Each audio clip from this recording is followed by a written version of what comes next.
So here's a little anomaly that I found in the system today in a workaround for rendering a star type cabochon stone. So if I take out a 6mm cab and tell it to be a blue star sapphire, this is what's going to happen. You're going to get a weird, unnatural star pattern, which in the world of fine jewelry, it's like, what's the point of even doing a render of a star sapphire if this is the idea that it's going to communicate? And what's happening here is it's the way that the picture that's loaded up in here is translated onto the surface. So there's a variety of ways that you could fix this, but the one that I found that works the best, by the way, if you do a, you need a single surface, right? So what we're going to do here, let me show you what happens if you do curve network. If you do curve network,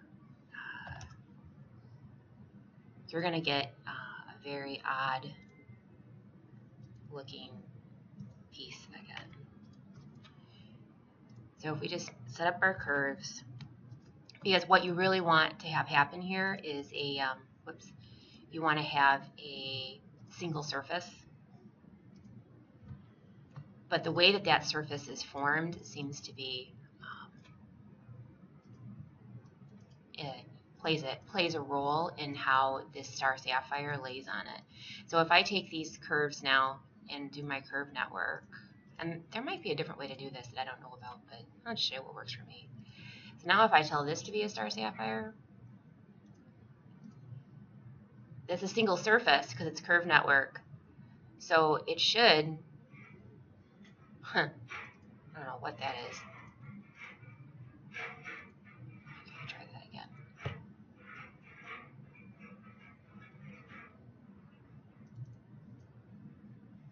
Oh, maybe it has to be a solid.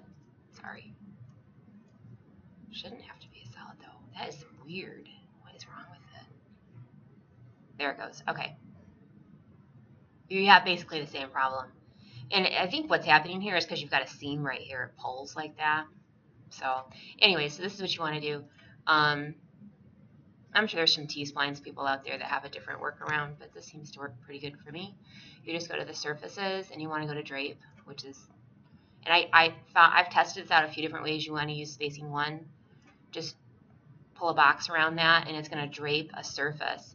And what's nice here is that surface is going to be, it's not going to have a weird seam point in it. If you use a larger number than 1, what's going to happen is you're going to get a more irregular edge, and it's just going to make the stone look kind of crummy.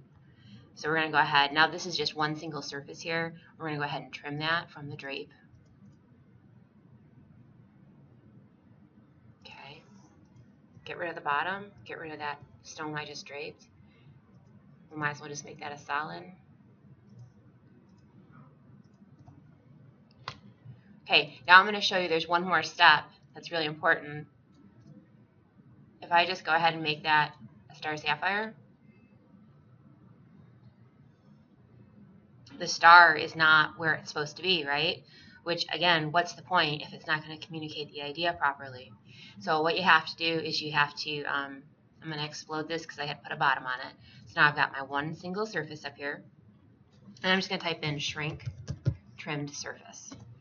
Okay, now I'm going to reapply that, and that should give you the star you're looking for. There you go. You do get like a little bit of doubling, but a doubling is actually kind of common in star sapphires.